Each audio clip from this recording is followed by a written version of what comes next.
Moje meno je Terka a tak ako každý rok robíme tento študentský ples práve pre vás. Ako inak na študentskom plese ako veselo. Študenti sú ako vždycky uvoľnení a veselo sa tancuje. Tipujem, že tento rok budeme znovu tancovať do rána a bude to také úžasné ako aj tie roky predtým a preto som veľmi rada, že táto atmosféra sa nám zase podarila navodiť.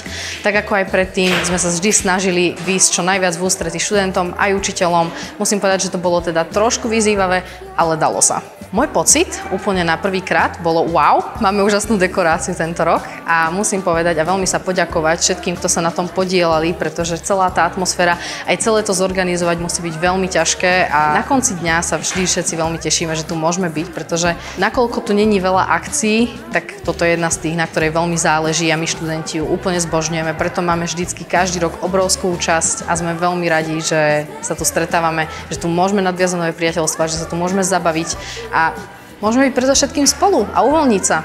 Tým, čo neprišli, odkazujem, že prišli o strašne veľa, pretože každý rok sa prichádzalo veľa na takýchto akciách a tým, čo prišli, sa chcem veľmi poďakovať. Naozaj som veľmi šťastná a dúfam, že sa zabavíte a že to bude taká atmosféra ako minulé a že stade to budú odchádzať nové väzby, nové priateľstvá a veselí ľudia.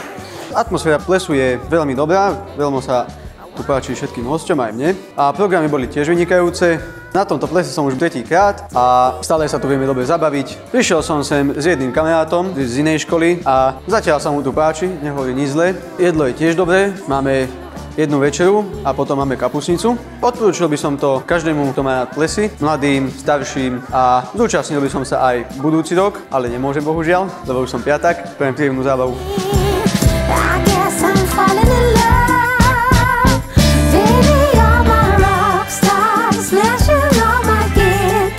Študujem vlastne mimo Rimavskej Soboty, ale keďže tu mám mnoho kamarátov, tak ma pozvali na tento ples.